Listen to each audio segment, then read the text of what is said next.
Kisah ini bermula dengan seorang pria bernama Gong Masong. Ia adalah seorang dokter hebat, sekaligus ahli waris dari Sono Group. Sebuah keluarga konglomerat yang menjalankan bisnis rumah sakit dan perhotelan. Di hari yang cerah itu, dirinya tengah berkendara dalam perjalanan bisnis di Hainan, Cina. Sementara Jo Gibum adalah seorang artis cantik, yang namanya kini tengah menjadi sorotan. Gibum yang saat ini sedang melakukan syuting untuk periklanan diharuskan untuk masuk ke dalam air. Namun akibat trauma masa kecil yang dimilikinya, membuatnya tak sanggup untuk melakukannya. Kim Bom-soo tentu merasa kesal, ia begitu takut akan kehilangan bisnisnya. Seakan tak peduli dengan keadaan Gibum, pria itu memaksa Gibum untuk datang dan melakukannya. Gibum yang telah terlanjur mengacaukan semuanya, alhasil harus syuting adegan lain. Akan tetapi, Gibum tidak menyukai lawan mainnya.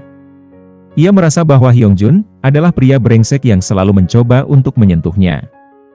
Dia bahkan berharap agar kali ini adalah syuting terakhirnya dengan laki-laki itu. Gibum terpaksa harus ditinggal seorang diri karena rombongannya masih belum tiba. Namun yang entah mengapa, hal itu justru menuntunnya bertemu dengan Masong.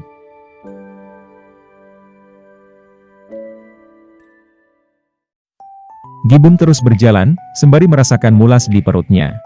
Sambil menahan mulas, Gibum berusaha meyakinkan seorang penjaga kafe, agar membolehkannya masuk, dan menggunakan toilet. Namun, Gibum berbicara dengan bahasa Korea, yang membuat penjaga kafe itu tidak mengerti. Salah mengira bahwa Gibum adalah rekan bisnisnya yang bernama Joy, Masong memintanya untuk menandatangani surat kontraknya.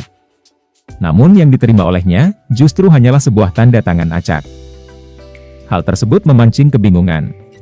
Masong menuntut penjelasan, karena menganggap bahwa Gibum telah merusak surat kontraknya. Sulit bagi Gibum untuk menjelaskan, terlebih dalam keadaan mulas luar biasa seperti itu. Tak lama kemudian, Joy yang sebenarnya ia tunggu akhirnya tiba, dan langsung menandatangani kontraknya. Tak kuasa menahan malu, Gibum pun memutuskan untuk pergi. Sampai tanpa disadari olehnya segerombolan pria nakal mengikutinya. Mereka bahkan mencoba menjahilinya. Di saat itu pula Masong datang, dan membawanya lari. Entah merasa tersipu, Masong tersenyum melihat reaksi Gibum yang ketakutan. Terlihat, jika Masong telah jatuh cinta pada gadis itu. Dirinya bahkan membelikan Gibum sepatu baru, dan rela membatalkan janji penerbangannya. Mengetahui itu, membuat Gibum merasa tak enak. Ia pun meminta agar Masong tak perlu mencemaskannya, dan berjanji akan membalas semuanya. Akan tetapi, tiba-tiba seorang anak berlari menghampiri, yang secara tak sengaja membuat keduanya tercebur ke dalam air. Gibum terisak dalam pelukan pria itu. Ia teringat akan trauma masa kecilnya yang hampir tenggelam. Di pertemuan pertama mereka itu, tanpa ragu, Masong menyatakan perasaannya pada Gibum. Meski hanya terdiam, namun terlihat bahwa Gibum menyambut perasaannya. Gibum seakan tak rela, jika pertemuan mereka cukup sampai di situ. Ia berlari membawa Masong, dan menghabiskan waktu seharian penuh dengannya. Malam itu, keduanya saling berjanji untuk bertemu kembali di tempat yang sama. Namun setibanya di sana, Gibum tak melihat pria yang dicintainya. Dirinya tidak tahu, bahwa sebenarnya Masong telah mengalami kecelakaan. Gibum pulang dengan perasaan patah hati. Di saat yang bersamaan, ia bertemu dengan Hyung Jun yang kemudian mengajaknya pergi. Gibum memberi reaksi dingin pada pria itu, tanpa tahu niat jahat yang sudah direncanakan olehnya. 3 tahun setelah kejadian itu, Masong menderita hilang ingatan jangka pendek. Atau disebut dengan gangguan ingatan Cinderella. Di mana ingatan di hari sebelumnya akan menghilang, tepat pada pukul 12 malam. Semua ingatan tentang hal yang dilakukannya akan menghilang begitu saja. Untuk mengatasi situasinya itu, maka ia menuliskan semua hal yang dilaluinya dalam buku hariannya. Agar ketika keesokan harinya ia bisa mengingatnya kembali. Sementara, 3 tahun setelah kontroversi yang menimpanya, kehidupan Gibum kini berubah drastis. Ia harus kehilangan karirnya dan hidup sebagai orang biasa. Hingga terkadang, kepolosannya dimanfaatkan, meski demikian semua itu tetap dijalaninya. Tak lain agar tetap dapat bertahan hidup, dan menafkahi keluarganya. Sampai suatu hari yang tak pernah ia duga. Semesta mempertemukannya kembali dengan pria yang dicintainya. Namun sayangnya, Masong sudah bukan lagi pria seperti 3 tahun lalu. Ia sudah melupakan semuanya. Gibum hanya bisa menelan kenyataan pahit dan rasa kecewa. Untuk pertama kalinya sejak kecelakaan yang menimpanya, Ma Song dapat mengingat ingatan di hari sebelumnya. Sesosok wanita tak dikenal selalu muncul di pikirannya. Ma Song yang merasa terusik, berusaha mencari jawaban lewat semua jurnal miliknya. Namun, tidak ada satupun yang berkaitan dengan wanita itu. Ingatan itu tak hentinya terus membayangi pikirannya. Karenanya, Ma Song meminta pada sekretarisnya, Wu Jin, untuk mencari tahu siapa wanita tersebut. Setelah berhenti dari dunia keartisannya, Gibum bekerja untuk sutradara Byung-tae, sebagai seorang reporter ahli di kapal nelayan. Jengkel karena Gibum telah merusak kameranya, Byung-tae menuntut ganti rugi, hingga bahkan memecatnya. Yang mana membuat Gibum terpaksa harus kehilangan pekerjaan. Sadar akan keadaannya yang semakin sulit, Gibum memutuskan untuk fokus menjalankan bisnis toko online-nya. Bagai jatuh tertimpa tangga, video memalukannya tersebar luas di internet. Video saat Gibum melakukan ritual pengusiran nasib sialnya, dengan menari-nari sambil meminum air pembakaran abu. Itu semua tak lain adalah ulah dari sutradaranya sendiri, yang masih menaruh jengkel padanya. Hingga suatu ketika video tersebut sampai di tangan Ma Song. Melihat itu membuatnya tersadar, bahwa Gibum adalah wanita yang selama ini dia cari. Lewat informasi yang diberikan oleh sekretarisnya, ia mengetahui bahwa Gibum adalah seorang selebriti terkenal yang karirnya hancur karena skandal pembunuhan Hyung Jun. Meski dinyatakan tidak bersalah, namun keluarga dan para penggemar mendiang tetap beranggapan bahwa Gibum adalah pembunuh. Tak heran jika dirinya memiliki anti-fan yang sangat banyak. Dan mirisnya, bisnis toko online yang dijalankan oleh Gibum tidak berjalan dengan baik. Ma Song yang mengetahui itu semua, mencoba memesan 100 potong pakaian. Pada awalnya Gibum mengira, jika itu hanyalah pesan iseng semata. Namun, karena tergiur dengan jumlah uang yang akan diterimanya, akhirnya Gibum menyepakatinya. Namun ada satu syarat yang diminta oleh Ma Song, ia ingin jika pesanannya itu diantar langsung oleh Gibum. Suka tidak suka, Gibum harus menerimanya. Gibum yang tidak tahu bahwa pria itu adalah Ma Song, berjalan menelusuri alamatnya. Layaknya takdir, rumah yang ditempati Ma Song saat ini, ternyata adalah rumah tempat tinggalnya dahulu, sebelum mengalami kebangkrutan. Sesampainya di sana, Gibum begitu terkejut mengetahui bahwa Ma Song adalah orang yang memesan semua pakaian itu. Hal yang membuatnya lebih bingung adalah reaksi Ma Song yang seolah tidak mengenalinya. Dan untuk kesekian kalinya, Gibum merasakan patah hati. Bayang-bayang Gibum seakan tak bisa lepas dari benaknya. Saat teringat tentang gadis itu, Ma Song bisa merasakan jantungnya berdetak tak karuan. Untuk menghilangkan rasa tak nyaman dalam hatinya, malam itu Ma Song memaksakan dirinya untuk menemui Gibum. Dirinya berusaha meminta penjelasan tentang hubungan keduanya di masa lalu, akan tetapi Gibum yang tidak tahu penyakit yang diderita oleh Ma Song. Hanya mengira bahwa ia adalah laki-laki brengsek yang berkencan dengan wanita manapun yang langsung mencampakkannya. Tiada hari tanpa ingatan tentang Gibum, Ma Song kembali terbangun dengan ingatan tentang seorang wanita. Ma Song merasa ada yang janggal dengan dirinya, hingga untuk kesekian kalinya keduanya bertemu. Meski keduanya terlihat dekat, namun kenyataannya pada saat itu Ma Song tidak lagi mengenalinya. Akan tetapi, hati dan pikirannya seolah memberontak. Ingatan-ingatan itu selalu muncul tatkala ia melihat Gibum. Ma Song menceritakan semua kejanggalan yang dirasakan olehnya pada Dr. Yun, dokter pribadinya. Dari situ sang dokter menyimpulkan, bahwa sebenarnya Ma Song telah jatuh cinta pada gadis itu. Dan semua kejanggalan yang dialami olehnya, adalah salah satu reaksi naluriah, dari seseorang yang mengalami jatuh cinta. Itulah mengapa sebabnya ia tidak dapat melupakan Gibum, meski setiap hari ingatannya hilang. Pada akhirnya, Ma Song menyadari perasaannya pada Gibum. Dan untuk pertama kalinya, ia menuliskan tentang perasaannya dalam jurnalnya. Seolah memberi secerca harapan dalam hidupnya, Gibum begitu sumringah saat Ki Jun menawarkannya pekerjaan paruh waktu. Song Ki Jun adalah fans berat Gibum sekaligus sepupu dari Gong Ma Song. Karena rasa cintanya yang begitu tulus pada Gibum, ia rela mendirikan agensinya sendiri dan menjadikan Gibum sebagai artis pertama yang masuk agensinya. Ki Jun sebenarnya adalah anak manja yang bergantung pada ibunya. Tanpa sang ibu, ia bukanlah apa-apa. Ki Jun yang tidak mendapat dukungan ibunya, akhirnya meminta bantuan pada sepupunya, Ma Song, untuk mendukung agensinya. Sejak saat itu, Ma Song menjadi pemilik gedung agensi sekaligus memiliki peranan penting di sana. Namun tampaknya kontroversi Gi-bum di masa lalu menjadi kendala baginya untuk diterima. Meski Ki Jun bersikeras ingin memasukkannya. Namun CEO Jang menganggap bahwa kehadiran Gi-bum hanya akan menimbulkan masalah di kemudian hari. Sebagai seorang sahabat, Nanju berharap agar Gi-bum bisa kembali menata karirnya dan menjalani hari layaknya dahulu. Terlebih untuk membersihkan namanya. Ia menyarankan Gi-bum untuk mempertimbangkan kontrak tawaran tersebut. Namun Gi-bum berpikir bahwa tak mungkin baginya untuk menjalani masa-masa layaknya dahulu. Seolah dirinya sudah pasrah dan menerima keadaannya yang sekarang. Akan tetapi tak bisa dipungkiri bahwa hati kecilnya merindukan masa-masa itu. Seakan berusaha menghibur diri, Gi-bum mendatangani surat kontrak tersebut. Setelah sebelumnya tanpa sengaja, ia mengotorinya.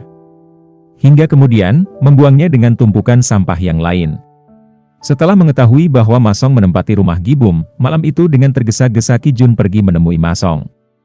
Ia terus merengek bagaikan anak kecil, meminta agar Ma Song memberikan rumah itu untuknya.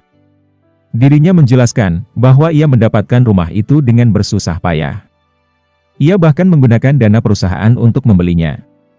Rupanya, ia berniat menghadiahkan rumah itu untuk Gi-bum. Akan tetapi, Ma Song tetap bersikeras tidak memberikannya, yang membuat Ki Jun marah besar. Ma Song tak pernah menyangka bahwa rumah yang ditempatinya saat ini adalah tempat tinggal Gi-bum dahulunya. Ma Song kembali terbangun layaknya hari-hari biasa. Dirinya membuka sebuah jurnal yang berisikan semua ingatannya tentang Gi-bum. Ia merasa, ada sesuatu yang belum terselesaikan dengan gadis itu. Akhirnya, Ma Song memutuskan untuk menemui Gi-bum. Sesampainya di sana, Ma Song menunjukkan sebuah sepatu berwarna merah padanya. Untuk sesaat, Gi-bum terdiam saat melihatnya. Alih-alih penjelasan yang diberikan oleh gadis itu, namun justru Gi-bum meminta Ma Song untuk pergi, dan membuang semua barang-barang tersebut. Karena Gi-bum merasa, bahwa semua hal itu sudah tidak ada lagi kaitannya dengannya. Sementara itu di tempat lain, Ihai marah besar. Saat mengetahui bahwa kalung yang dipakainya adalah kalung bulu palsu. Ihaim adalah seorang selebriti populer yang memang memiliki perangai yang cukup angkuh.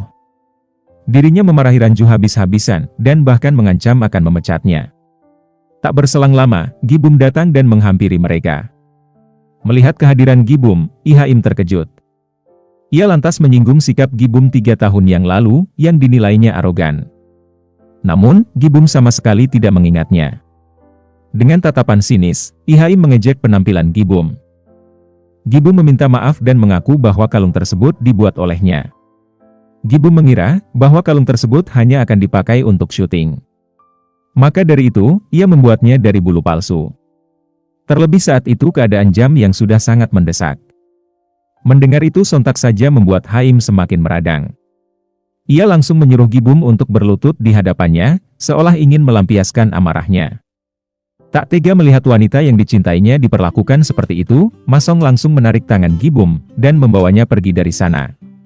Yang membuat Haim semakin tersentak adalah, ia tersadar bahwa Ma Song adalah cinta pertamanya saat di bangku sekolah dasar. Gi-bum tidak pernah mengira bahwa surat kontrak tersebut akan membuatnya menginjakan kaki di agensi barunya. Rupanya, surat kontrak tersebut ikut terkirim bersamaan dengan naskah yang ditulis oleh ayahnya. Meski CEO Jang tidak menyukai kehadiran Gi-bum, namun Ki Jun begitu antusias menyambut Gi-bum. Gi-bum memberitahu pada keluarganya bahwa ia akan kembali berkarir. Mendengar itu, tentu saja membuat mereka kaget. Akan tetapi Gi-bum berusaha meyakinkan mereka bahwa hal ini mungkin adalah pilihan terbaik. CEO Jang tampaknya begitu sulit untuk menerima Gi-bum, tergambar jelas raut kekesalan di wajahnya. Akan tetapi, hal itu tidak memadamkan tekad dalam hati gadis itu. Gi-bum tetap mempertahankan keputusannya untuk melanjutkan karirnya. Meski ia sadar bahwa hal itu tidak akan mudah.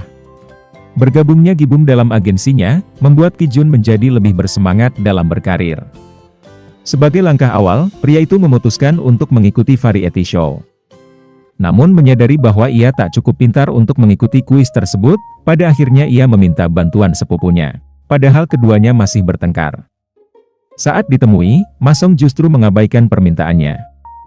Alhasil, Ki Jun meminta Gi-bum yang menjadi partnernya untuk mengikuti kuis. Ma Song yang mengetahui hal itu, seakan tak rela jika wanitanya bersama pria lain. Kini dirinya berubah pikiran, dan memutuskan untuk ikut. Menyadari bahwa acara itu akan dilaksanakan di stasiun penyiaran, yang dimana banyaknya sinar cahaya lampu, Ma Song berusaha mundur. Dirinya pun bersembunyi demi menghindari Ki Jun.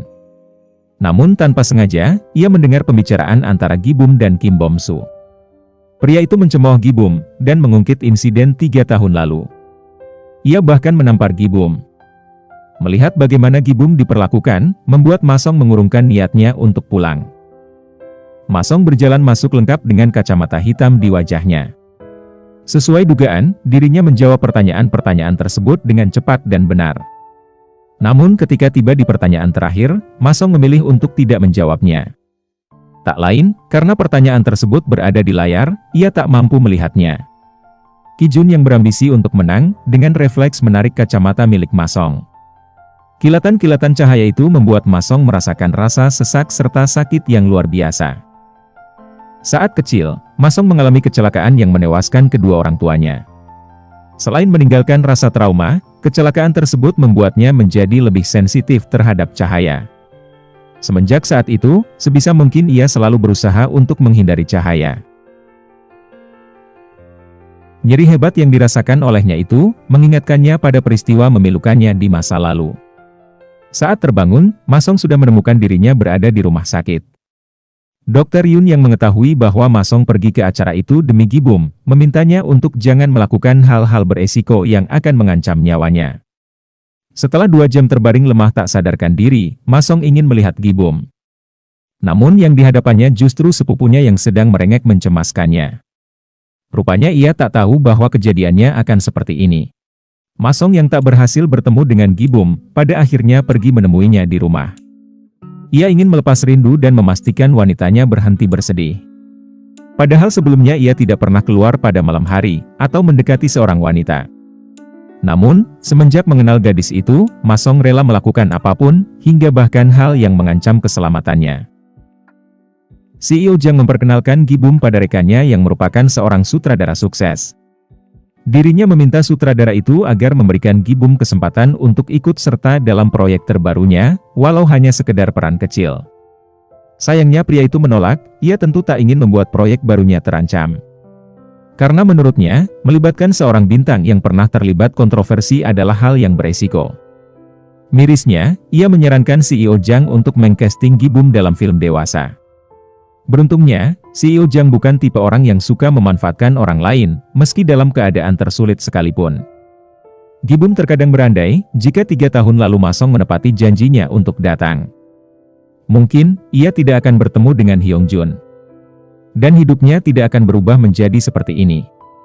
Dalam keadaan mabuk, Gi-bum menyampaikan semua kekecewaannya pada Ma Song. Tentang sepatu yang dibelikan olehnya, dia yang menyelamatkannya dari air, menolongnya dari sekumpulan preman. Dan betapa gadis itu menunggunya di hari itu. Namun sayangnya, Ma Song sama sekali tidak mengerti dengan semua perkataannya. Hari itu Gi-bum pergi menemui Ma Song untuk mempertanyakan alasan ketidakdatangannya 3 tahun lalu. Namun tanpa sengaja, ia berpapasan dengan Haim. Gadis itu sudah mengira bahwa kedatangan Gi-bum ke sana pasti untuk menemui Ma Song. Haim yang menaruh rasa pada Ma Song, mulai merasa cemburu. Sontak ia langsung melontarkan kata-kata menyakitkan pada Gi-bum. Menyebutnya menjadikan Ma Song sebagai sponsor untuk kembali berkarir. Ia pun tahu tentang Gi-bum yang mengunjungi sang sutradara. Ia lantas menuduhnya menjual diri, dan rela bermain film dewasa karena kemiskinannya. Gi-bum yang mulai tak tahan, meminta Haim untuk berhenti. Namun bukannya berhenti, ia justru menarik kerahnya.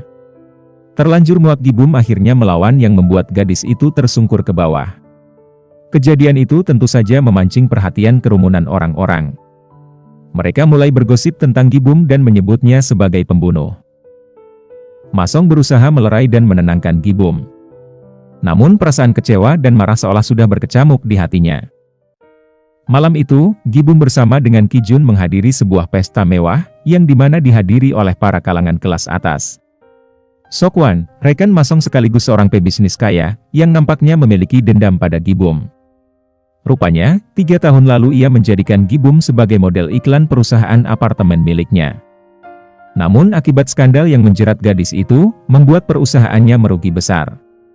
Terlihat bahwa dirinya tertarik pada Gi-bum. Namun gadis itu mengabaikannya.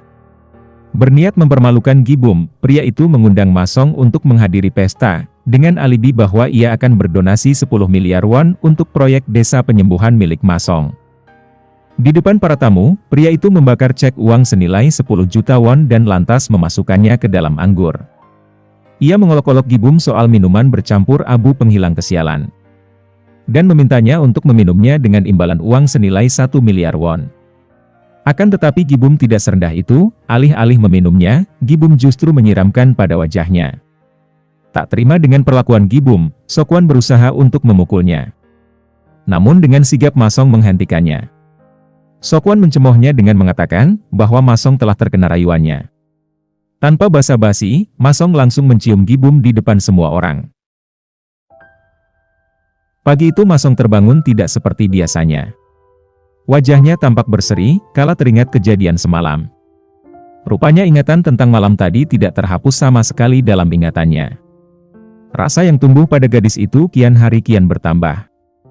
Masong bahkan dengan sengaja membelikan Gi-bum tempat khusus di sebuah kafe.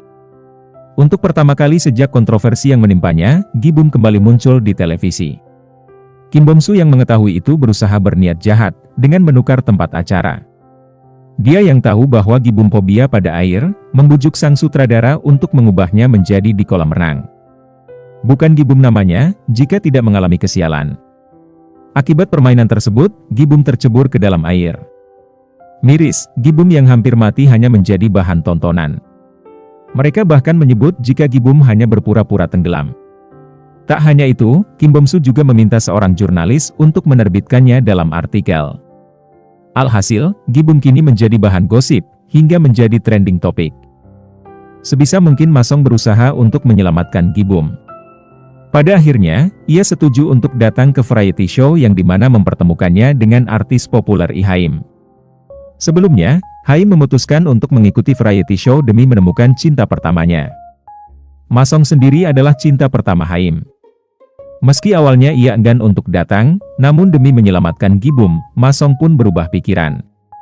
Saat sesi acara, pria itu berujar jika Haim memiliki wajah yang jauh berbeda dengan dulu.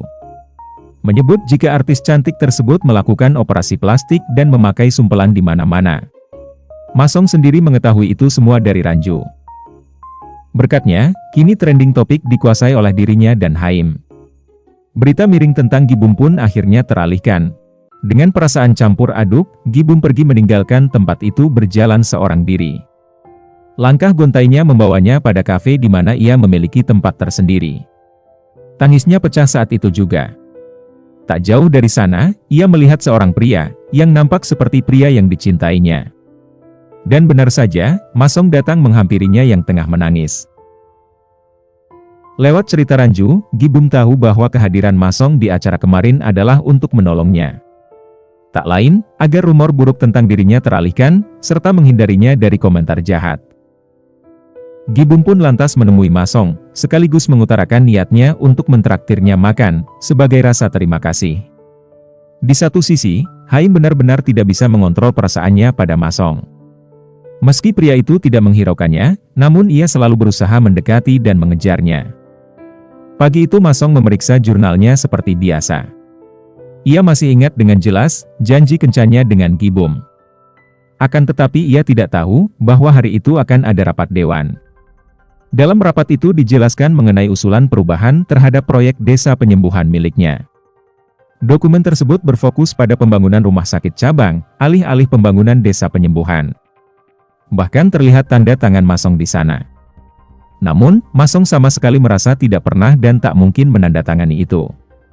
Dr. Yun menyebut bahwa Masong mungkin telah lupa, terlepas dari kondisi otaknya yang tidak bisa diprediksi.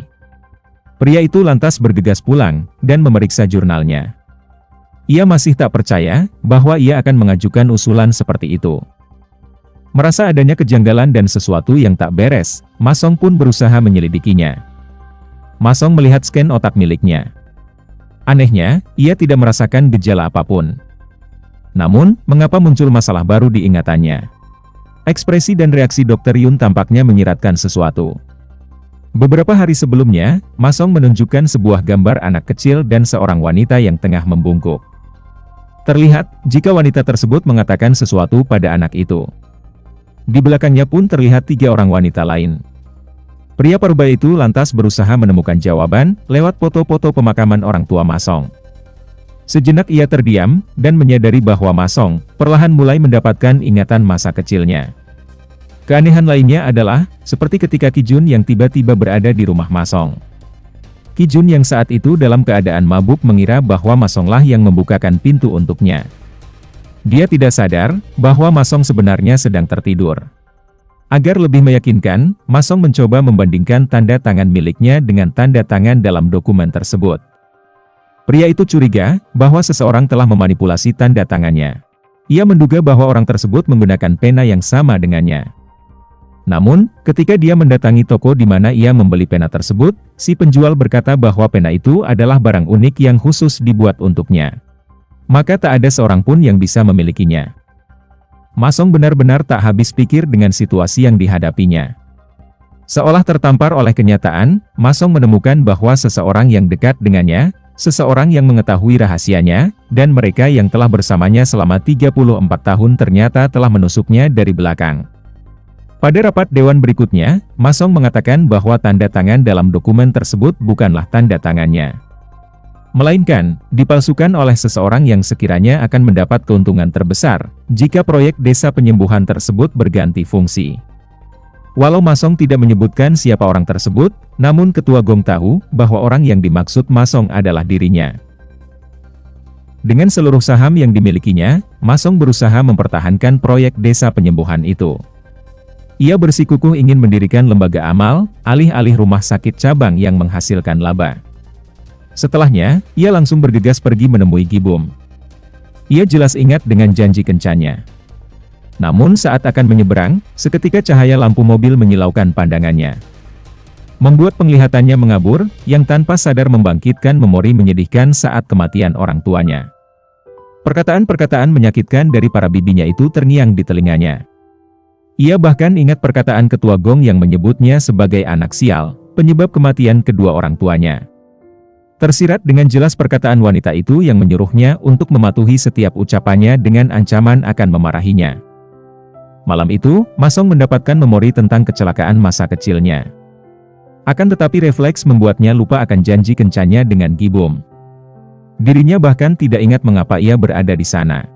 Dengan sabarnya Gibum tetap menunggu Ma Song. Hingga malam semakin larut, namun pria yang ditunggunya tak kunjung datang.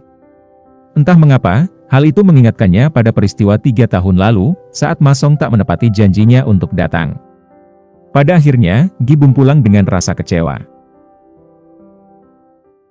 Sementara Ma Song yang tak paham dengan situasi yang dihadapinya, memutuskan untuk menemui dokter pribadinya. Di sana ia menjelaskan semua gejala yang dialami olehnya. Sang dokter pun menyimpulkan bahwa Ma Song mengalami kerusakan saraf. Akibat kerusakan tersebut, Ma Song bisa mendapatkan memori masa lalunya, akan tetapi otomatis, membuat dirinya melupakan hal yang akan dia lakukan. Di satu sisi, Wu Jin mengaku bahwa selama 3 tahun bekerja untuk Ma Song, dirinya memata-matainya. Itu semua tak lain adalah perintah dari Ketua Gong, bibinya sendiri. Wu Jin diminta untuk memberitahu semua tindak tanduk Ma Song, hingga bahkan kata sandi rumah. Namun dirinya sama sekali tidak mengira bahwa seseorang akan menerobos masuk dan memanipulasi jurnal milik Ma Song. Merasa berdosa, pria itu berniat mengundurkan diri. Namun Ma Song sudah terlanjur percaya, dan menganggap sekretarisnya itu sebagai bagian dari ingatannya. Ia tak mengizinkan sekretarisnya untuk berhenti. Ma Song justru meminta agar Wu Jin untuk terus bersamanya. Terlebih saat ini ia sangat membutuhkannya, jika sewaktu-waktu ingatannya hilang. Ma Song berusaha mengingat sesuatu yang baru saja dilupakannya.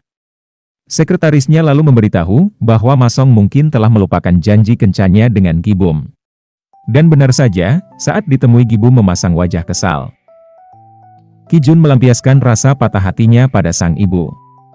Ia masih belum bisa menerima bahwa gadis yang dicintainya lebih memilih Masong. Beberapa hari kebelakang, ia berniat menyatakan perasaannya pada Gi-bum. Namun sayangnya, Gi-bum mencintai Masong. Ki-jun yang patah hati berpikir bahwa dengan mengasingkan diri di kuil, akan menghilangkan rasa sakitnya. Hingga Masong datang untuk menjemputnya pulang. Melihat Ki-jun yang kembali, membuat Gi-bum merasa senang dan lega. Setelah berbagai upaya yang dilakukan oleh CEO Jang, Gi-bum akhirnya bisa mendapatkan kesempatan untuk mengikuti audisi. Hatinya begitu gembira, walau itu hanya sebuah peran kecil. Dan untuk merayakannya, Ki-jun berinisiatif mengajak Gi-bum beserta yang lainnya untuk merayakan pesta kecil-kecilan. Hari itu Ki-jun membawa mereka berkemah. Ki-jun tidak memberitahu bahwa tempat itu sebenarnya adalah desa penyembuhan milik Masong. Dan kebetulan Masong pun sedang berada di sana. Masong yang tidak tahu tentang pesta tersebut, menelpon Gi-bum. Dalam telepon ia mengajak gadis itu untuk menonton. Gi-bum lantas menjawab jika ia tak bisa, karena ia sedang berkemah di luar kota. Di telepon Masong tanpa sengaja mendengar suara Ki-jun.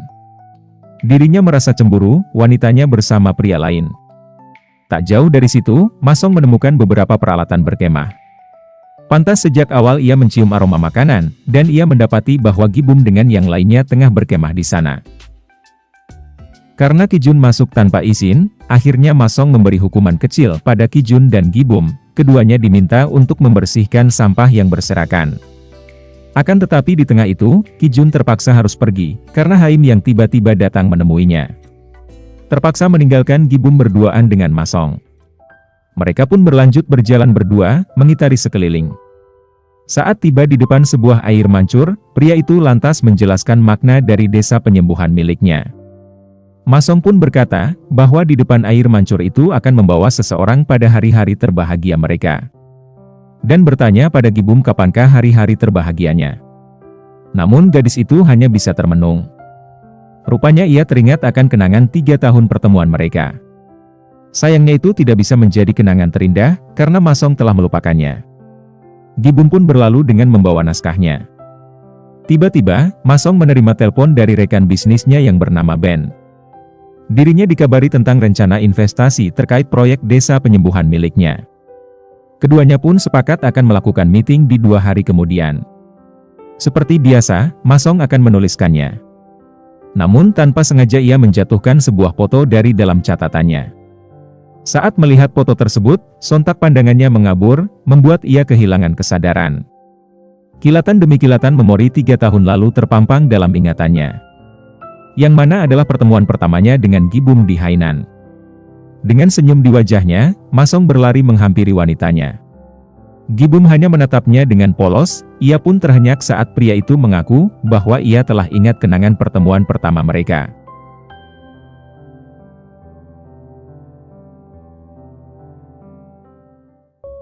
Target Haim kini beralih pada Ki-jun. Setelah tersadar bahwa Masong tidak tertarik padanya, Haim kini secara terang-terangan mengejar Ki-jun. Hari itu, ia memaksa Ki-jun agar pulang bersama dengannya. Alhasil, membuat Gi-bum dan Masong terpaksa pulang bersama. Masong menuliskan dengan detail pertemuan pertamanya dengan Gi-bum 3 tahun lalu. Masong menuliskan setiap peristiwa yang terjadi di setiap jam. Semakin berusaha mengingatnya, membuat ia tersadar akan satu hal. Yakni, setelah berjanji untuk saling bertemu kembali. Tepatnya antara pukul 6 atau 7 malam, dirinya melihat sesuatu. Sampai akhirnya ia mengalami kecelakaan di jam 8 malam. Yang berarti Masong memiliki jeda waktu 1 jam, sebelum mengalami kecelakaan. Fakta bahwa ia mendapatkan ingatan tersebut, otomatis membuatnya melupakan hal lain. Akan tetapi, Masong tidak ingat hal apa yang telah ia lupakan. Dilanda penasaran, Masong ingin tahu apakah sesuatu yang dilihatnya itu berkaitan dengan kecelakaannya atau tidak. Sekretarisnya lalu memberinya deretan foto di sekitar lokasi kecelakaannya itu. Termasuk foto-foto rambu lalu lintas hingga toko-toko. Namun karena telah 3 tahun lamanya, tak heran banyak tempat-tempat yang berubah. Kembali ke kediamannya, Masong yang hendak masuk, seketika mengalami hilang kesadaran untuk sesaat. Yang mana membuatnya lupa akan sandi rumahnya. Masong mencoba menanyakan sandinya pada Woo-jin. Sang sekretaris tentu tidak tahu karena Masong sendiri yang telah mengubahnya. Masong bahkan tidak ingat jika tadi malam keduanya terpaksa tidur di luar karena tak bisa masuk. Wu Jin hanya memberinya petunjuk, Gibum, gadis itu pun lantas diminta Masong untuk segera datang ke rumahnya. Hanya dengan menatap gadis itu, Masong bisa langsung mengingat kembali San di rumahnya. Sampai sebuah foto berhasil mencuri perhatian Gibum. Di foto tersebut, terlihat sebuah tangga, tepat di mana ia dan Masong saling berjanji untuk bertemu kembali. Gibum mencoba bertanya apa yang telah terjadi pada Masong 3 tahun lalu. Dan hari itu Gibum mengetahui fakta, bahwa Masong sebenarnya datang menepati janjinya. Namun karena kecelakaan yang dialami olehnya, membuat keduanya tak bisa bertemu. Seolah tak ingin membuat wanitanya merasa bersalah, Masong tak melanjutkan ceritanya. Kehadiran Masong sebagai ahli waris yang kuat, membuat posisi keempat bibinya terancam.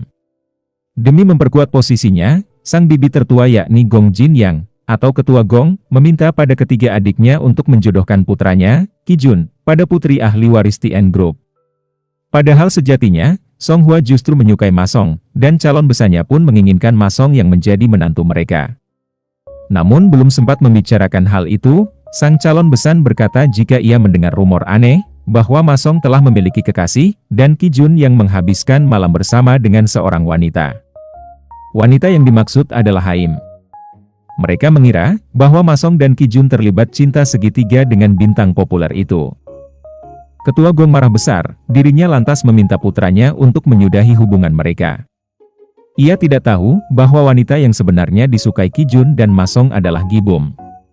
Di pertemuan itu, Haim digencar habis-habisan oleh ketiga bibi Masong dan Kijun. Rupanya, Haim tidak tahu bahwa Kijun dan Masong adalah keluarga. Ketiga bibi itu mengejek Haim yang hanya seorang putri dari pemilik perusahaan lift. Mereka menganggapnya tidak sepadan dengan status sosial mereka. Masong baru menyadari bahwa sesuatu yang baru saja dilupakan olehnya, adalah pertemuannya dengan rekan bisnisnya yang bernama Ben. Merasa tak dihargai, sang investor akhirnya membatalkan rencana awalnya untuk berinvestasi di desa penyembuhan.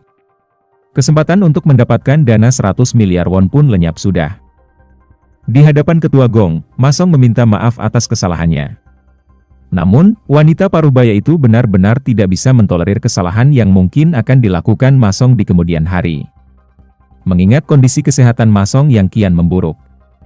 Wanita itu meminta agar Masong mengundurkan diri secara sukarela, dan menyerahkan proyek desa penyembuhan miliknya. Saat mendengarnya Masong terkejut. Betapa tidak, semula ia mengira bahwa bibinya tidak tahu soal penyakitnya. Karena selama ini tak pernah sekalipun bibinya mencemaskan atau menanyakan kondisi kesehatannya. Wanita itu menyinggung soal pembagian hak waris yang dibuat oleh sang kakek. Menurutnya, itu tidak masuk akal. Dirinya bahkan menyebut bahwa Masong telah membunuh orang tuanya sendiri. Seolah ia merasa terpaksa membesarkannya. Hatinya sangat hancur, Masong tidak pernah menyangka bahwa bibi yang selama ini telah dianggapnya sebagai orang tua sendiri, ternyata setega itu padanya. Seolah ingin menghibur diri, malam itu Masong mengajak Gibum untuk keluar. Namun saat itu Gibum tengah menyiapkan makan malam. Dengan terpaksa gadis itu pun menolak. Akan tetapi, suara Masong yang terdengar lesu membuat Gibum merasa iba. Alhasil untuk pertama kalinya malam itu, secara resmi Gibum memperkenalkan Masong pada keluarganya. Meski hanya sekedar makan malam yang sederhana, namun kehangatan keluarga kecil ini begitu membekas di hatinya. Entah apa niatannya, namun Kim Bom-su selalu melakukan usaha agar Gibum tidak kembali berkarir. Berbagai upaya dilakukan olehnya untuk menggagalkan gadis itu. Ia bahkan berani mengancam halus Masong, dengan alasan bahwa setelah kemunculan Masong dalam acara Tempo lalu, membuat artisnya yakni Haim, kehilangan banyak iklan.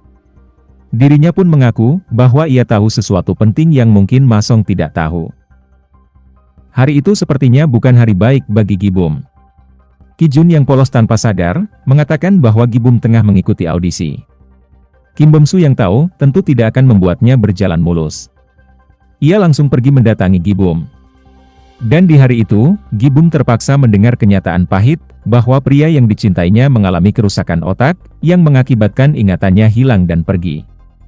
Kim Bom-su bahkan berkata bahwa seandainya mereka berdua tidak bertemu 3 tahun lalu, mungkin Masong tidak akan mengalami hal itu. Dengan jelasnya ia berkata, bahwa Gibumlah penyebab kesialan yang dialami oleh Masong. Ia bahkan secara terang-terangan mengancam akan mempublikasikan penyakit yang diderita oleh Ma Song. Bisa dibayangkan bagaimana reaksi publik jika tahu bahwa seorang dokter hebat berpenyakitan. Tentu karirnya akan hancur.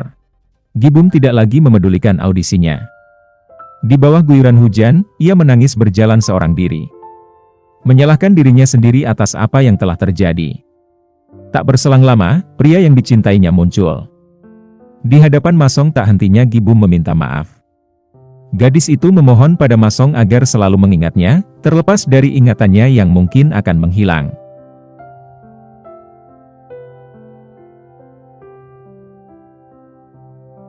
Setelah mengetahui penyakit yang diderita oleh Ma Song, Gi-bum memutuskan untuk terus berada di sisinya dan melindunginya. Dia bahkan mengumumkan hubungan mereka di depan keluarganya. Ma Song sadar akan kondisinya yang kian memburuk. Dirinya pun tahu bahwa dokter pribadinya bersekongkol dengan bibinya.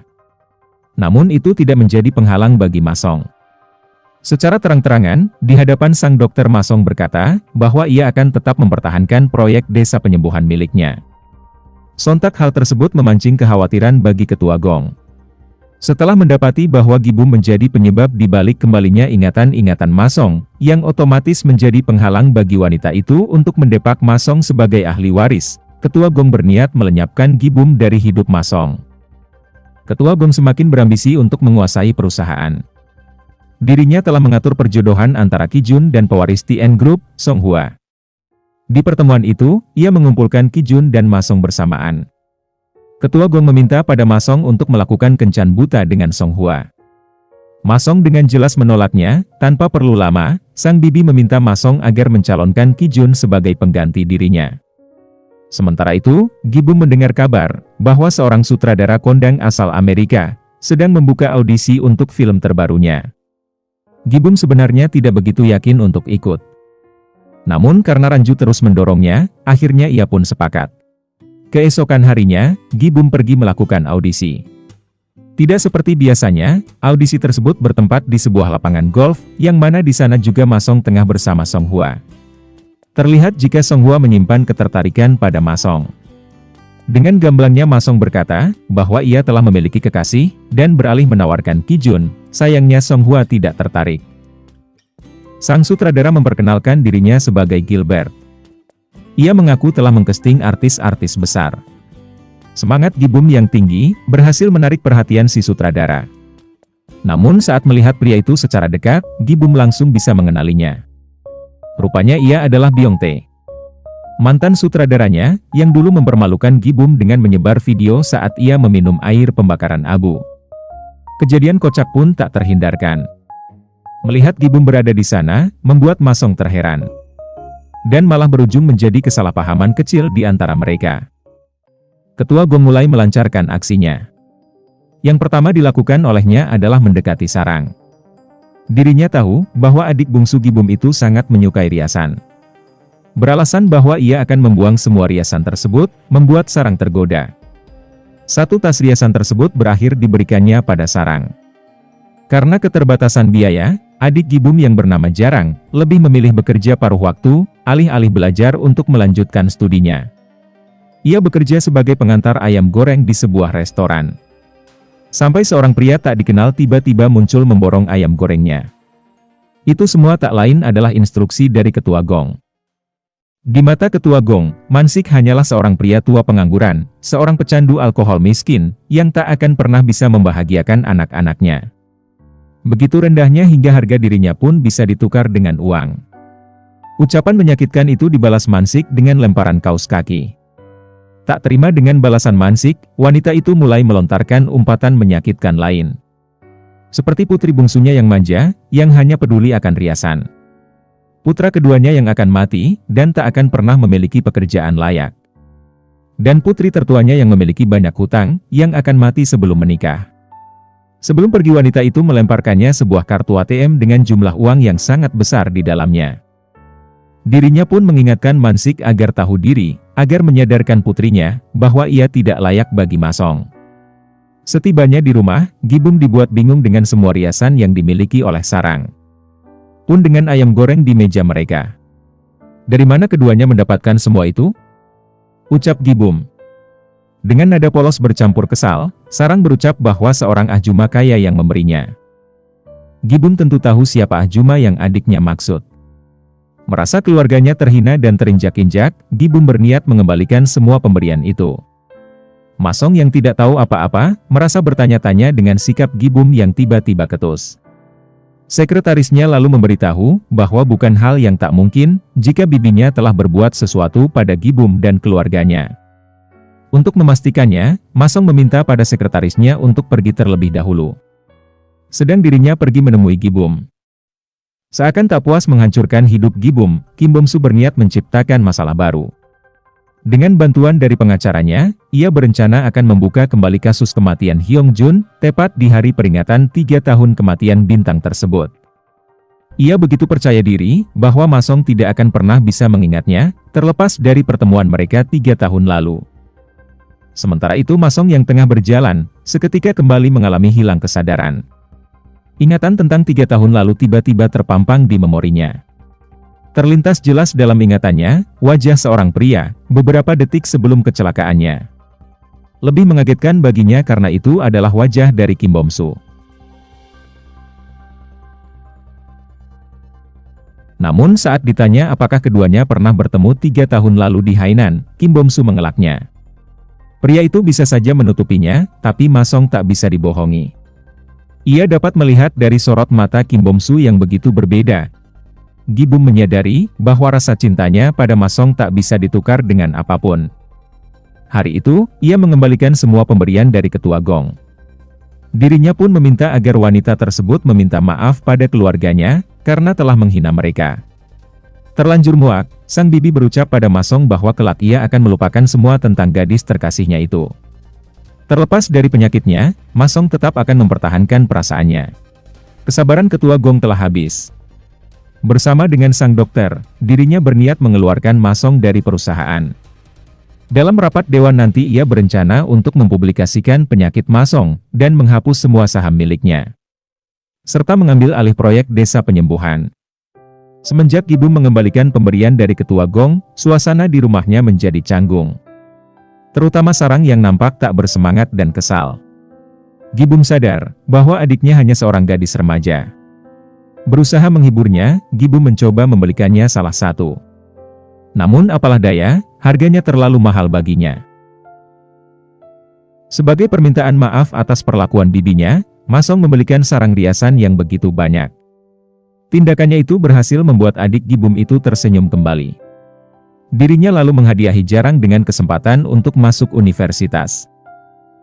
Gibum pun dibuat terharu olehnya, ketika ia dikejutkan oleh keberadaan para penggemarnya yang menyanyikan lagunya. Suasana yang jauh berbeda dengan 3 tahun lalu. Sedangkan untuk ayah Gibum, Masong memberikannya sebuah kaktus. Sederhana, namun begitu membekas. Demi memenuhi ambisinya untuk menjebloskan Gibum ke dalam penjara, Kim Bom-su mengarang sebuah barang bukti baru. Dirinya bersusah payah menemukan tas yang persis dengan yang digunakan Gibum 3 tahun lalu. Ia bahkan memasukkan narkoba ke dalamnya. Setelah mendapati rencana bibinya dan sang dokter, Masong tetap bersikukuh dengan proyeknya. Baginya, desa penyembuhan adalah hal yang sangat berharga yang bisa membantu mereka yang kekurangan. Namun ketua Gong dan sang dokter jelas menentang impian Masong untuk mendirikan lembaga amal tersebut. Bagi mereka, lebih baik memperluas cabang rumah sakit yang jelas-jelas akan menambah keuntungan. Masong mulai menyusun strategi agar proyeknya tersebut tetap terwujud, dengan mengundang para rekan bisnisnya serta orang-orang terdekatnya. Hari itu di depan semua tamu undangannya, Masong mempublikasikan penyakitnya. Dirinya pun menyampaikan bahwa ia akan mendonasikan semua hartanya untuk desa penyembuhan. Yang dimana adalah tempat bagi para penderita demensia yang kurang mampu. Kijun begitu terpukul saat mengetahui kondisi Masong. Sedih, kesal, kecewa bercampur dalam benaknya. Meski terkadang ia bertingkah menyebalkan, namun sebenarnya ia begitu menyayangi sepupunya itu dan takut akan kehilangannya. Haim yang menatapnya dari kejauhan akhirnya pun mengerti mengapa Masong mengundangnya. Secara tak langsung Masong memintanya untuk menghibur Kijun. Setelah mengumumkan penyakitnya di hadapan publik, Masong kembali menjadi sorotan.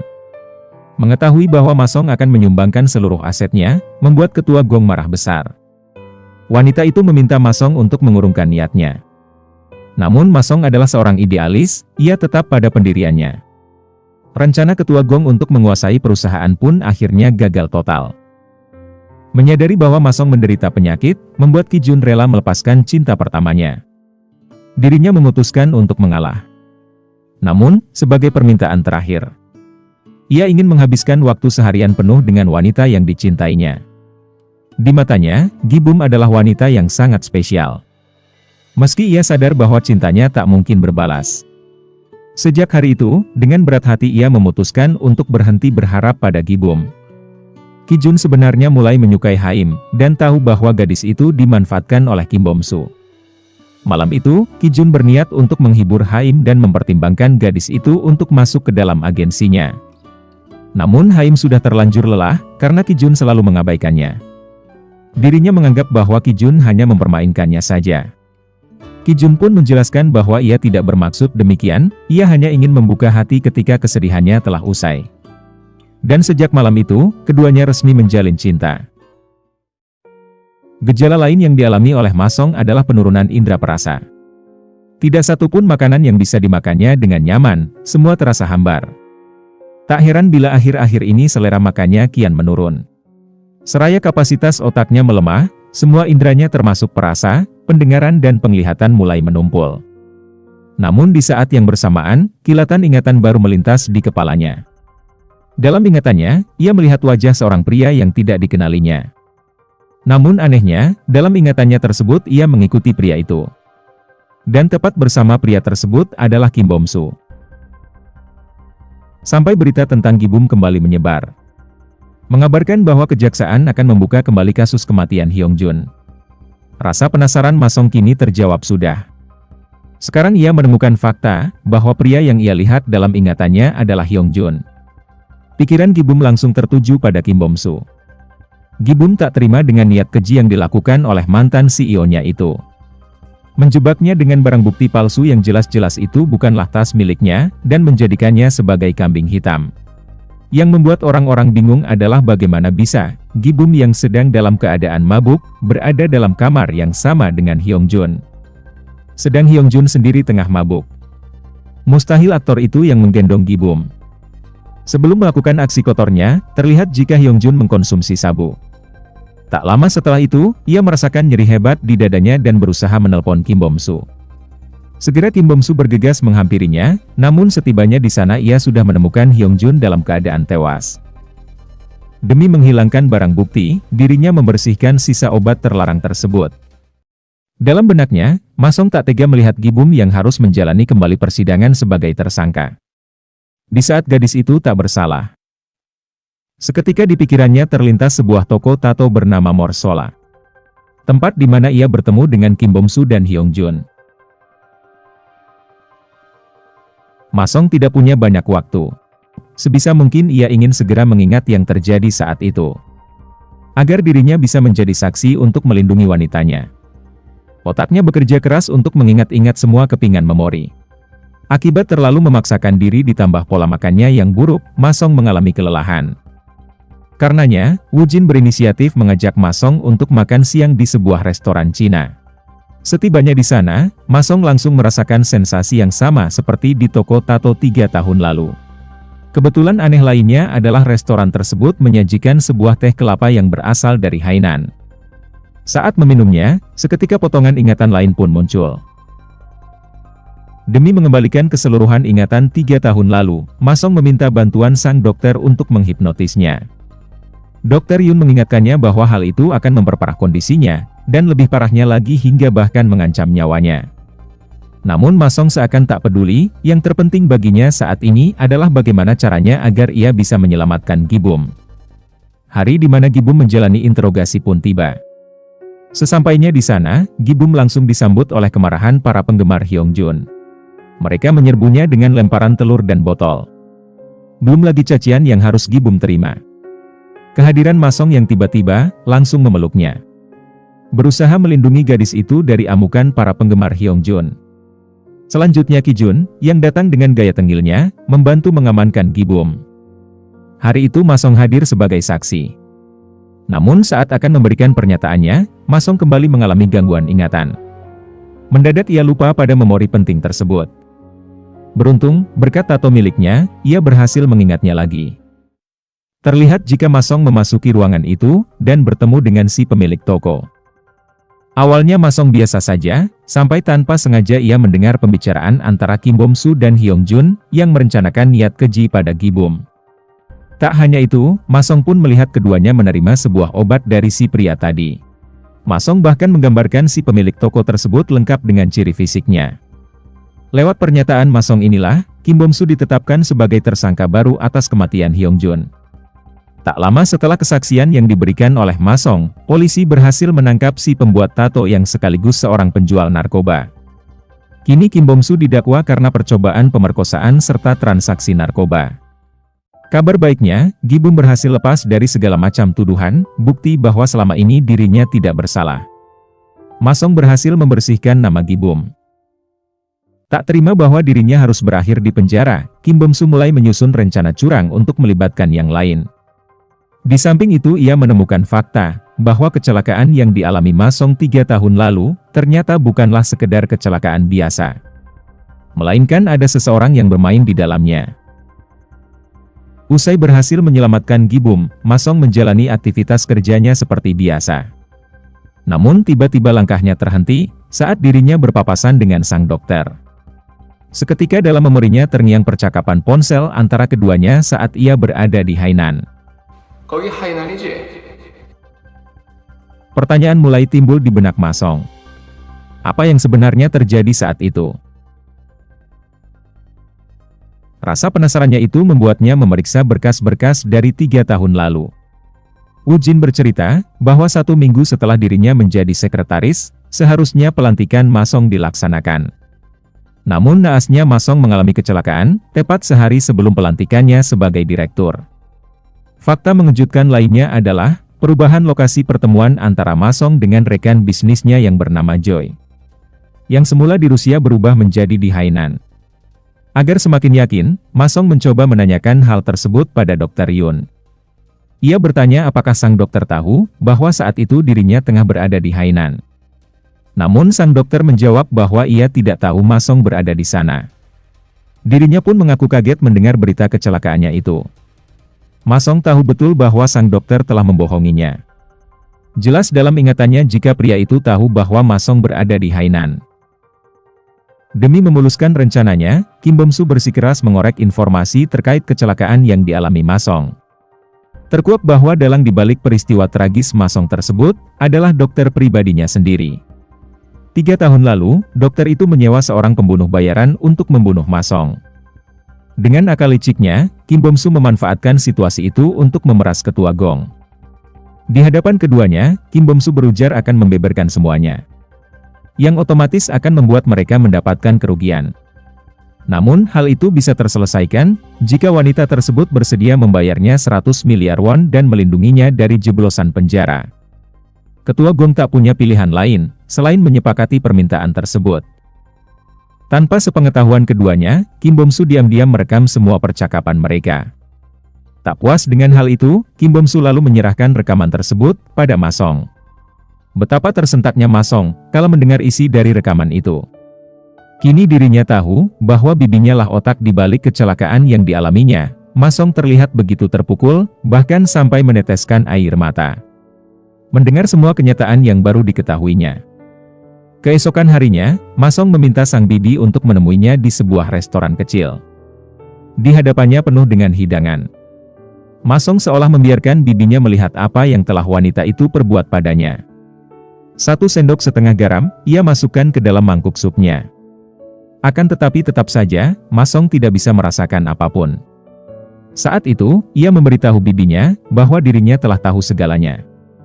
Termasuk kecelakaannya 3 tahun lalu. Masong masih tidak bisa mengerti, mengapa bibinya yang dianggapnya sebagai orang tua sendiri, bisa sebegitu membencinya. Hingga bahkan menginginkan kematiannya. Sebaik apapun Masong, wanita itu tetaplah membencinya. Karena di mata sang bibi, Masong hanyalah penghalang baginya untuk menguasai perusahaan. Usai namanya dibersihkan, Gi-bum berhasil kembali melanjutkan karirnya. Kesempatan lain datang dari sutradara yang tempo hari menolaknya. Sutradara itu menghubunginya, dan meminta maaf atas sikapnya saat itu. Dan kabar baiknya, Gi-bum ditawarkan sebuah peran.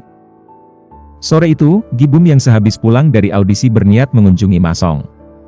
Mendengar suara Ma Song yang terlihat murung, membuat gadis itu berinisiatif untuk menghiburnya.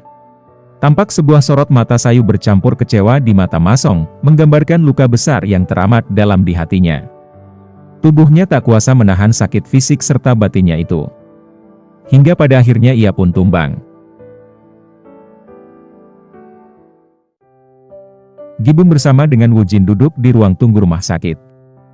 Wajah murung bercampur cemas, tergambar jelas di wajahnya. Woo Jin meminta maaf, karena tidak memberitahu lebih awal tentang kondisi Ma Song, yang semakin memburuk. Pria itu lalu memberikan sebuah rekaman milik Ma Song pada Gi-bum. Mendengar isi rekaman tersebut, Gi-bum terdiam. Ia tak mampu berkata apa-apa lagi. Sulit dipahami olehnya, bahwa pria yang dicintainya itu menanggung semua beban seorang diri. Seandainya Ma Song berkata jujur tentang kondisinya, Gi-bum tidak akan membiarkan Ma Song berakhir menyedihkan seperti itu.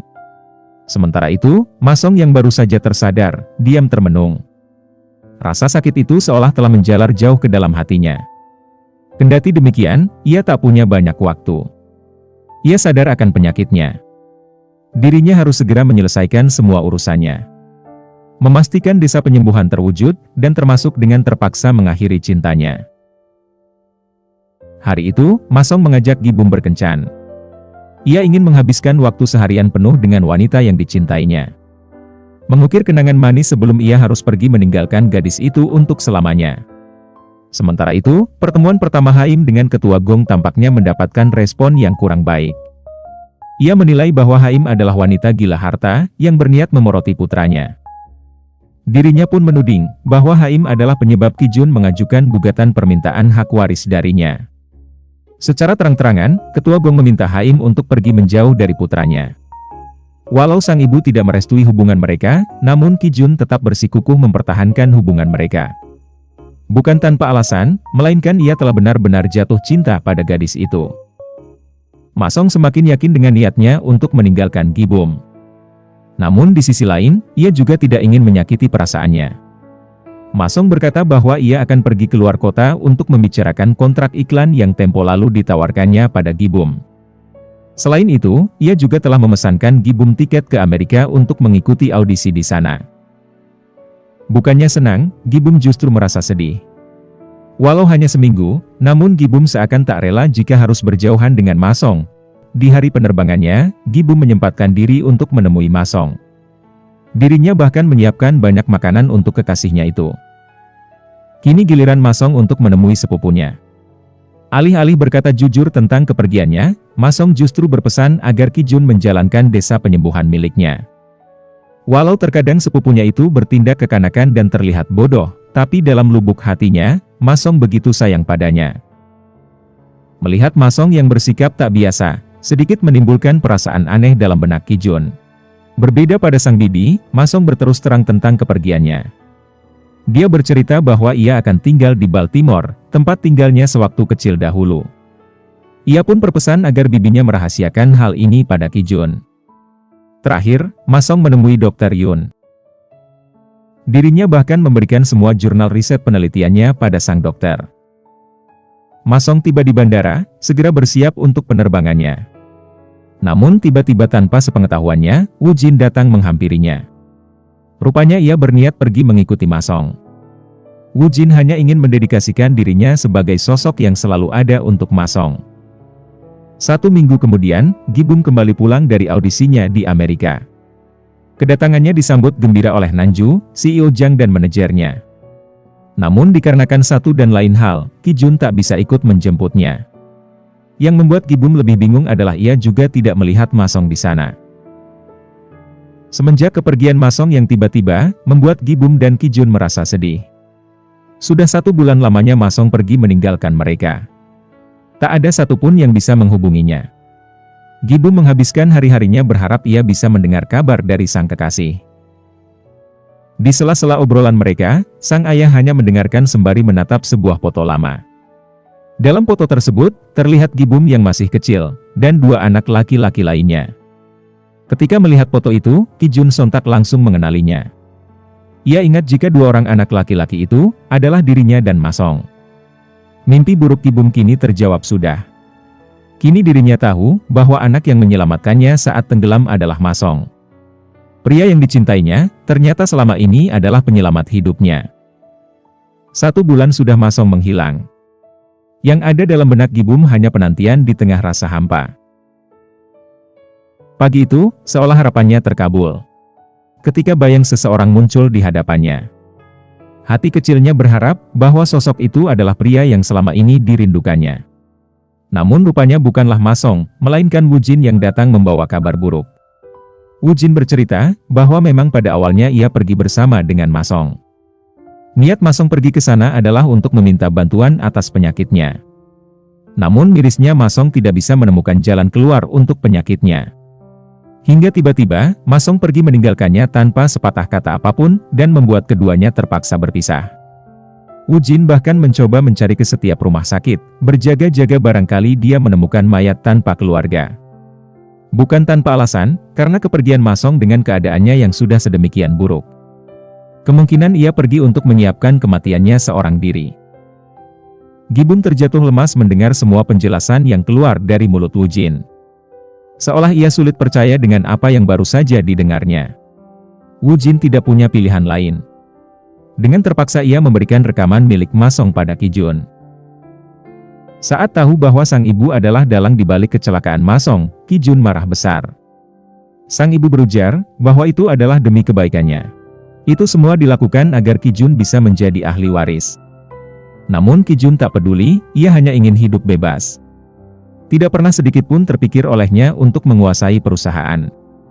Betapa hancur dan sedihnya perasaannya saat tahu perbuatan keji sang ibu pada sepupunya itu. Beberapa hari selanjutnya, sepucuk surat datang untuk Gibum.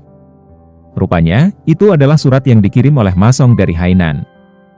Yang ada dalam pikiran Gibum adalah dirinya harus pergi menemui Ma Song di Hainan.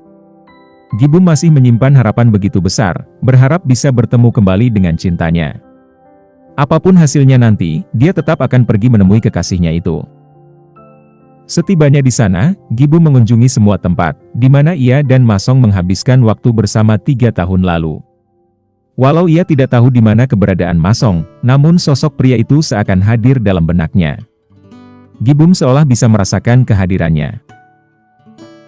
Hingga seorang pelayan kafe datang membawakannya sebuah kotak. Di dalamnya, terdapat sebuah boneka lucu dan sepucuk surat yang ditulis sendiri oleh Ma Song. Saat membacanya, Gibum berusaha menahan tangis. Berusaha tegar dan ikhlas, walau hatinya hancur. 1 tahun berlalu sudah.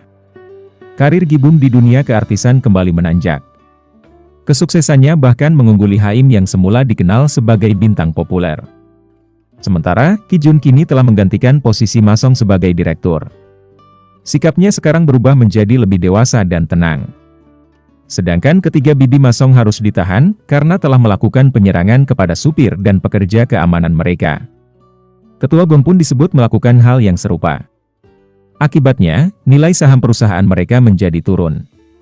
Ki Jun meminta sang ibu untuk meminta maaf di hadapan publik, dan datang ke persidangan untuk mempertanggungjawabkan apa yang telah dilakukannya.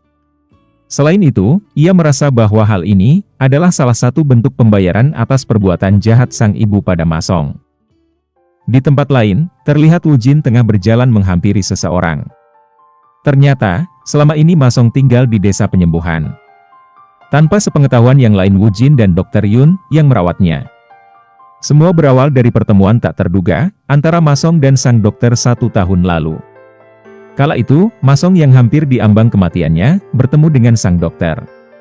Seolah ingin menebus dosanya, dokter itu pun memutuskan untuk mengobati Ma Song. Setelah melakukan beragam terapi, kondisi Ma Song pun akhirnya kian membaik, walau tak banyak yang ia ingat. Hari itu, Ma Song pergi ke Seoul bersama dengan Wu Jin. Di sana, Ma Song menyempatkan diri berbelanja buku untuk melatih ingatannya. Setelahnya, keduanya lalu pergi ke restoran Cina yang tempo lalu dikunjungi mereka. Lucunya, Ma Song sama sekali tidak ingat pernah makan di sana. Entah karena terlalu banyak makan, Wu Jin mengeluh perutnya sakit, dan dengan terpaksa Wu Jin harus meninggalkan Ma Song. Di sana Ma Song tidak berdiam diri saja, ia berjalan-jalan dan berakhir memasuki sebuah kafe, yang dulunya ia khususkan tempat untuk Gibum. Saat melihat foto gadis itu, Ma Song seolah merasakan sesuatu dalam hatinya. Padahal, ia sama sekali tidak tahu siapa gadis tersebut. Dan mendadak dalam ingatannya terlihat sebuah tangga. Karena sang dokter menyarankannya untuk menulis apapun yang diingatnya, akhirnya Ma Song menggambarnya. Namun tiba-tiba seorang pelayan wanita datang, dan meminta Ma Song untuk duduk di kursi lain. Karena kursi tersebut adalah khusus milik seseorang. Tak lama, ia menerima telepon dari Wu Jin dan langsung bergegas pergi. Ma Song pun pergi dengan meninggalkan hasil gambarnya di meja. Gibum yang baru saja tiba, dibuat kaget saat melihat gambar tersebut. Gambar itu seakan memberinya harapan, untuk bisa bertemu dengan pria yang dicintainya. Dirasa kondisi kesehatan Ma Song telah cukup membaik, akhirnya sang dokter pun mempertemukan Ma Song dengan Qi Jun. Qi Jun sepertinya sudah tidak bisa lagi menahan kerinduannya terhadap sepupunya itu. Qi Jun memeluk dan menangis terharu tatkala melihat Ma Song. Dirinya bersyukur bahwa Ma Song masih hidup dan mengenalinya. Sementara itu, karena kebutuhan produksi dramanya, Gibum harus melakukan pengambilan gambar di desa penyembuhan.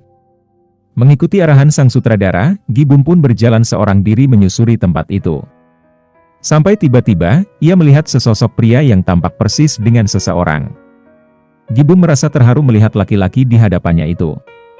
Terlepas dari Ma Song yang sudah tak lagi mengenalinya. Namun bagi Gibum, Ma Song tetaplah pria yang amat dicintainya. Akan tetapi, saat menyebutkan namanya, seketika kenangan masa lalu itu kembali terpampang dalam memori Ma Song.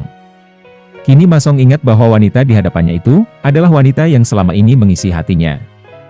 Keduanya pun tak kuasa melepas kerinduan yang selama ini memisahkan mereka. Perjalanan cinta keduanya, membawa mereka pada ikatan pernikahan. Namun uniknya dalam waktu 1 bulan, keduanya sudah melangsungkan pernikahan sebanyak 4 kali. Itu semua tak lain karena Ma Song tak bisa mengingat pernikahan mereka.